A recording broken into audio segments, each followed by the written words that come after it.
aca final raw gadu fii ci Diomi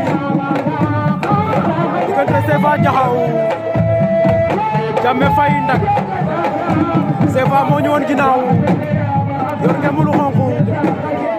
Jammeh moom lañ jàkkaar lool am bleu def tent bi ci bopp bi moom Jammeh waaw waaw car masala ñaari xale yi mat nañ bër waaw waaw final raw gadu la fii ci Diomi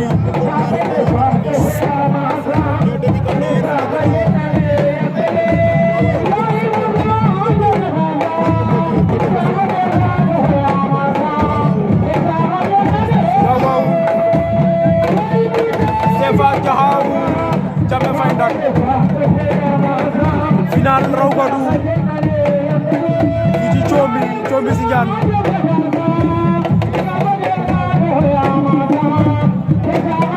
nous sommes le samedi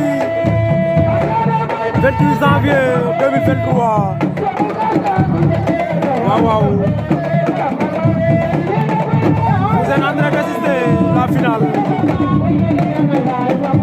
waaw waaw la finale qui oppose CFA de Som Jaxaw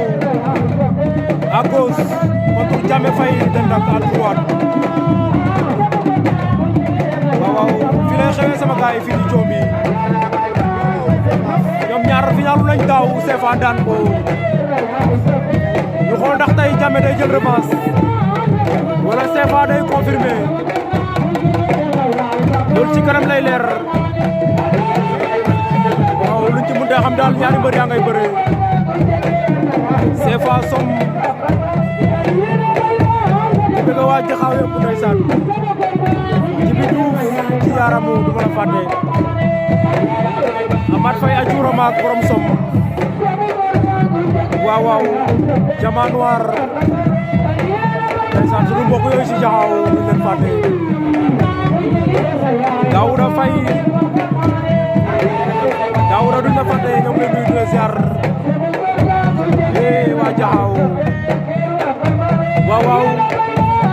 bu Ndak le grand champion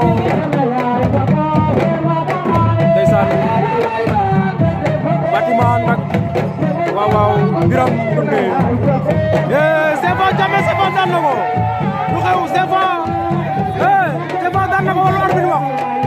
arbitre nee na jël amul de arbitre jeex na waaw waaw jeex na CFA daan na ko leer na waaw waaw CFA daan na ko wax ko pour par farlo mais CFA daan na ko xoolal as ba xoolal gem ba